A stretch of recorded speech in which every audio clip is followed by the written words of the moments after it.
I've never been one to make waves, unless I'm out fishing at dawn. I moved to Clearwater Shores 10 years ago.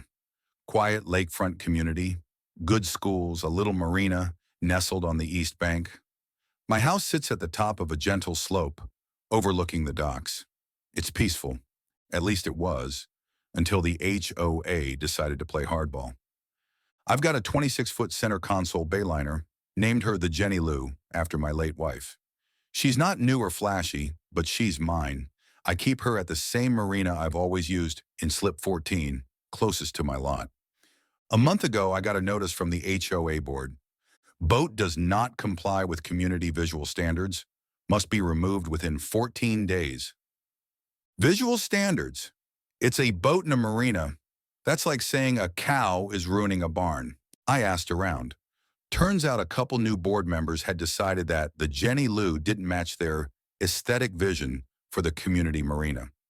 Meanwhile, they were handing out slips to newer residents with flashy speedboats and neon-colored kayaks like it was a yacht club. I wasn't about to be pushed off the water by a few self-important clipboard cowboys.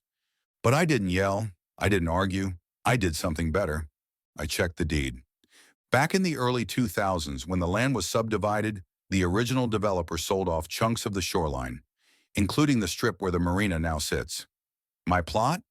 It runs all the way down to the waterline and includes the main access road to the entire marina.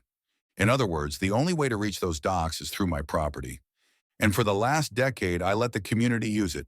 No rent, no drama, just neighborly courtesy. But courtesy runs both ways. So I called up a local fencing company.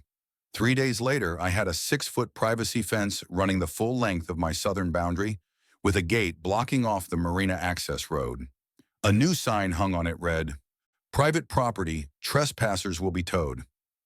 The HOA was in full panic mode by that weekend. Homeowners showed up to go boating, only to find the docks completely inaccessible by land. Calls flooded the board president's phone. The community Facebook page lit up like a bonfire. And me? I sat on my porch with a cup of coffee and watched it all unfold. By Monday, the HOA tried to issue me a violation.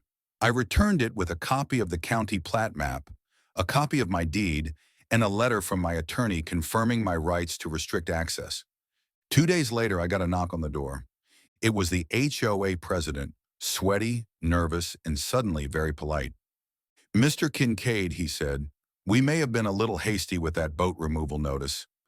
I told him I'd be happy to discuss reopening the access road, but it would come with conditions. My boat stays. Written apology from the HOA board. Formal easement agreement with a small annual maintenance fee. Payable to me. He blinked. "I'll have the papers drawn up," he muttered.